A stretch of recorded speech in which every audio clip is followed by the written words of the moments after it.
আসসালামু আলাইকুম রহমতুল্লাহি ওবরাকাতুহ।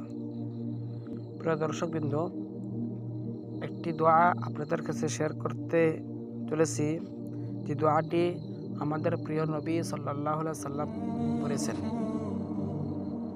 আসুন আমরা আমাদের প্রিয় নবী সাল্লাল্লাহু আলাইহি সাল্লাম পড়া দোয়াটি শিখে নিই। ধৈর্যশীল হওয়ার দোয়া। আল্লাহুম্মা জাআলনি সাবুরা ওয়া জাআলনি শাকুরা ওয়া জাআলনি ফি আইনি সগীরা ও ফি আয়ুনান নাসি কাবীরা। আমি আবার বলে দিয়েছি, শুনে নেন এবং মুখস্থ করুন, বেশি বেশি পড়ুন।